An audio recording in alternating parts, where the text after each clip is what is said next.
कलुआ से प्यार करेला, जे ए बक्सर से प्यार करेला, हम चाहब कि चारों तरफ से फ्लैश लाइट ऑन कर ली और ये बक्सर धाम में आज ऐसा लागे कि श्री रामचंद्र जी के चरण आज पड़ चुकल बा। दिवाली आज है, चारों तरफ से फ्लैश लाइट ऑन कर लो और आंसू बाबा चारों तरफ से होने से भैया चारों तरफ से मोबाइल के फ्लैश लाइट ऑन करके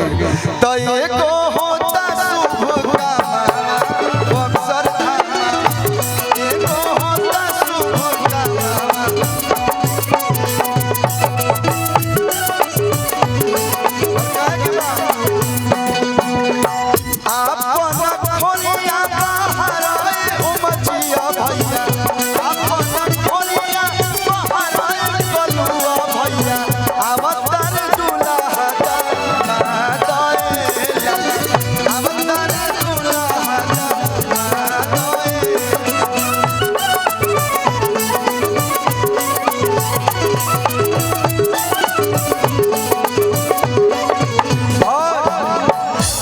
सामूहिक विवाह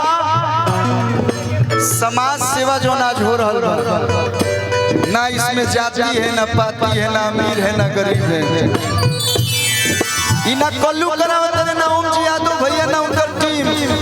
या सब लोग के सहयोग से हो रहा बा। जेकरा जौन बुझाइल बा सब लोग सहयोग कैले बा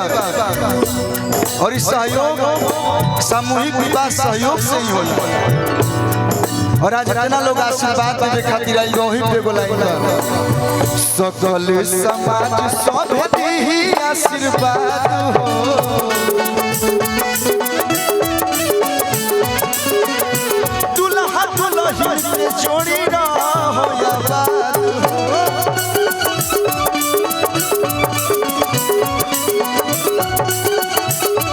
भैया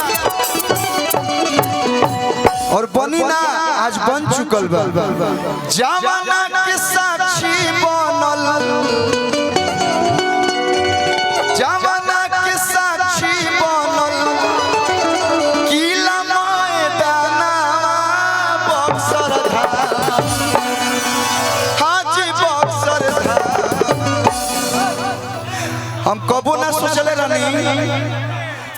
कि ये बक्सर में इतना सुंदर कार्य हुई। हमरा से केहू पूछा था हमें कहीं बात कहते नहीं हम तो निशब्द बानी ये हम नहीं की करत ना करवावत नहीं रउआ लोग करावत नहीं लोग हमारा अपन बहिन एगो नहीं के लेकिन जहां भी बहिन के बात आवेला जहां भी ऐसा नहीं के दान पुण्य में कइले बा हमर बाबूजी कहले गुप्त दान महादान लेकिन पहली बार खुल के हम आइल बानी और ये बक्सर से शुरुआत भइल बा और पूरा दुनिया में जहां भी अच्छा काम होई हम सब कलाकार एक साथ खड़ा होकर हम जे कलाकार का मतलब ये होला तो जमाना के साक्षी बनल अरे है किला मैदाना बक्सर धाम हाजी बक्सर धाम होता बड़ी सुंदर काम बक्सर धाम होता बड़ी सुंदर काम बक्सर धाम होता बड़ी सुंदर काम।